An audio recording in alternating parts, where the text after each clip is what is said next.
New Zealand's criminal justice system requires significant reform. Drug use should be decriminalised, and addiction should be treated as a medical issue. Drug addiction is a medical issue. To treat it as a criminal issue is both immensely cruel and massively counterproductive. Treating addiction as a criminal issue is inhumane and an utter waste of taxpayer money. Drug addicts deserve medical support, not a cold prison cell and a criminal record. New Zealand must move towards a humane approach that gives drug addicts the support that they need, as opposed to the cruelty of a totally unnecessary prison cell and a criminal record, all at the expense of the taxpayer. Addiction can only be addressed by social support and medical assistance.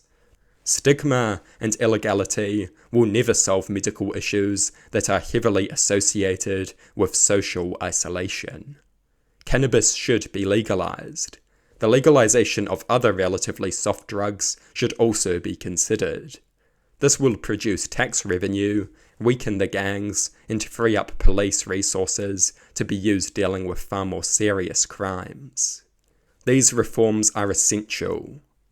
In recent years, Winston Peters has suggested having separate prisons for gang members.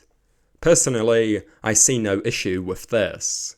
It is very well known that gangs recruit in prison. Prison allows gangs to turn common criminals into hardened lifelong offenders. Separate gang prisons should at the very least be considered, if not implemented. Winston has also suggested the adoption of prison labour. I am opposed to forced prison labour, as this is effectively slavery. Using prisoners as free labour provides an incentive to incarcerate people.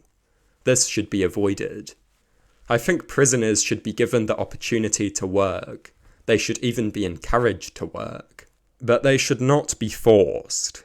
But providing more work opportunities and encouragement could be beneficial. A major overhaul of the legal system is also required. The age of consent should be increased. Harsher penalties for rape and sexual assault should be introduced. In recent times, numerous cases have resulted in shockingly short sentences. The definition of rape also needs to be revised. It is my understanding that the present system defines rape as an act committed by a man against a woman. This is obviously pretty stupid. The definition of rape should be expanded to include acts committed by women and acts committed by men against men. The definition of rape should not revolve around the gender involved. In a similar vein, the charge of male assaults female should be tossed out. Criminal sentences should not be more or less severe based on the gender of the people involved.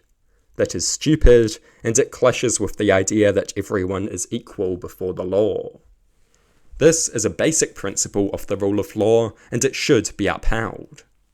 I am not a supporter of retribution. Generally, I favour rehabilitation, but some crimes should result in reasonably long prison sentences, both as a deterrent and to keep the public safe.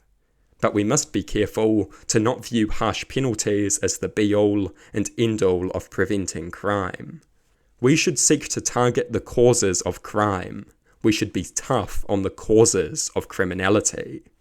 Because the best crime is the crime that never happens to begin with. Prevention is better than punishment. Ultimately, this requires cultural and economic changes. Because most crime results from cultural and economic causes. It also means we must break intergenerational cycles and make sure people have decent role models. Because that is a big part of the current problem.